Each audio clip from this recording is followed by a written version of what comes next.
In Commander, there are many cards that were designed with 2 players and 20 life in mind, like Necropotence or Felidar Sovereign. And because of the multiplayer nature and higher life total in Commander, those cards are more powerful than they are in the 2-player 20 life formats. Not that Necropotence is bad in other formats, but it's even better in Commander. But some cards are actually worse off in the Commander format, like Planeswalkers, for example, since you have 3 opponents to punch in at your Planeswalker. But I also think wheels are pretty bad in Commander. In Magic, cards that cause 1 or more players to lose cards in their hand and redraw that many or a set number are wheel effects, named after Wheel of Fortune, one of the original versions of this effect. Wheels, like Wheel of Fortune and Time Twister, have been around since Alpha and are considered to be some of the most powerful cards ever. Time Twister's in the Power 9. But after all this time, I feel like people still don't realize how bad these cards are. For this video, I'm talking about EDH specifically, not other formats. They're totally different there. Before I get into it though, if you like my content,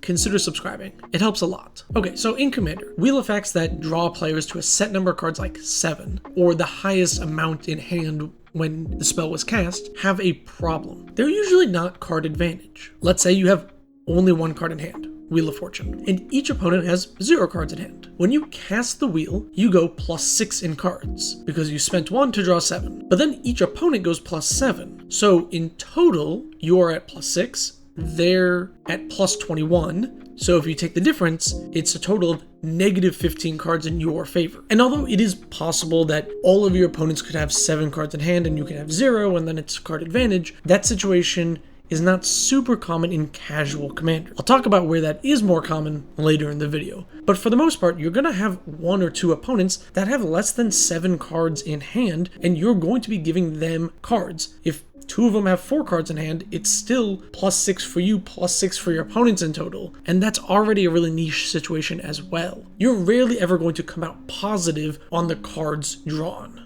Not to mention, with cards like Wheel of Fortune that cause your opponents to discard, it can power up graveyard strategies by filling up their graveyard. And for only $250, you can have -15 cards and make the Muldrotha player really happy. And that's the main issue here. With many of these wheel effects, players will just willy-nilly cast the wheel when they are low on cards. Oh, I only have 2 cards in hand, I should play a wheel to redraw, without paying attention to how many cards their opponents have.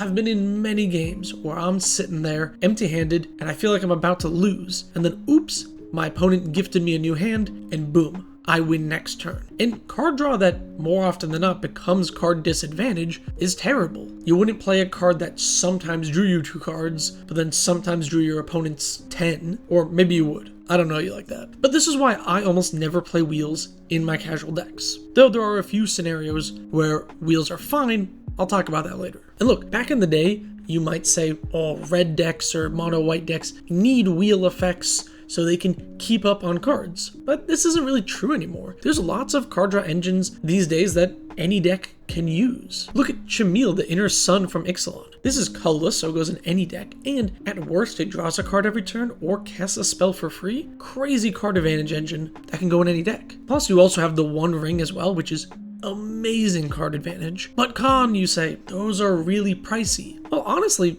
most of the wheels aren't that cheap either. I mean, Wheel of Fortune and Memory Jar are both expensive reserveless cards. Wheel and Deal is like $6. Reforged of the Soul is $7? Winds of Change is $11 and Echo of Eons is $18. Honestly, a wheel deck isn't cheap to make, which I might as well talk about it here, since I'm sure some people are typing away in the comments already. Yes, I know wheel decks are a thing. It's one of the only places in casual Commander that I would play wheels. If you're playing the Locust God or Exirus, the Withering Storm, how do you pronounce that? Or Heliod, Radiant Dawn, and not Sheoldred. Sheoldred is a terrible commander for a wheel deck. You only get like 2 wheels in mono black. And when your opponent can just kill your commander with the extra cards you give them from like a Howling Mine, a Sheoldred's just not good at the helm of a wheel deck because you just don't have enough payoffs or wheels in black. But if you play a good wheel commander, then fill your deck with wheels for value. Casting a Wheel of Fortune when you have a Smothering Tithe in play is awesome and powerful, and I'm not hating on anyone who wants to do that. The only other place that I actually play wheel effects is in CDH. Competitive commander decks generally have a ton of fast mana, So if you play land, mana crypt, mox diamond, where you have to discard an extra land, and then play time twister on turn 1, yeah,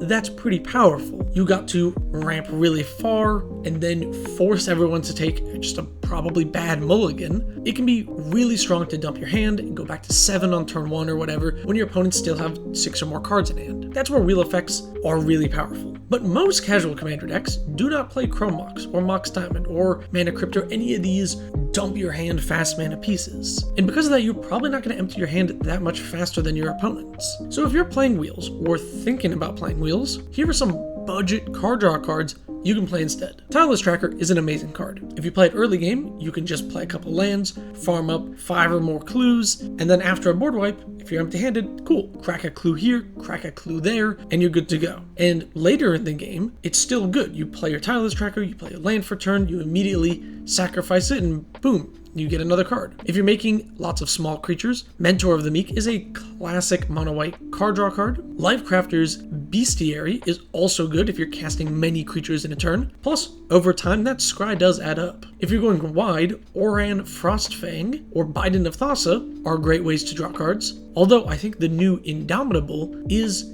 a strict upgrade over the Bident, since I feel like I almost never use the Bident's second effect, and the Indomitable can become a 6/6. You can also go big with stuff like Colossal Majesty or Temur Ascendancy if you're in the colors. Or if you plan on playing big creatures, Nezahal is a great big creature that draws a ton of cards over the course of the game. I'm sure a lot of people know Outpost Siege. It is a classic after all, but I think Valakut Exploration and Visions of Phyrexia are actually better, though you could easily put all 3 into a deck as they're all pretty good. And the new Brass's Tunnel Grinder seems like some crazy card advantage over the course of the game, though personally I have not had the chance to test the card out since it's very new, so your mileage may vary. But all of these card draw engines that repeatedly have the ability to draw many cards over the course of the game are really powerful. Getting one of these 3 or 4 mana cards down early can set you up to win the game. Don't underestimate the power of consistently drawing extra cards every turn. So I think wheels outside of specific decks are honestly just bad in Commander. They weren't designed with 4 players in mind. Usually people cast them and probably hurt their chances of winning more than they help. So I would personally rather play card advantage engines like the ones that I listed earlier, but that is my personal experience and analysis. What about yours? Do you find wheels to be powerful in just random casual decks? Let me know in the comments below. Thank you so very much for watching. Subscribe for more.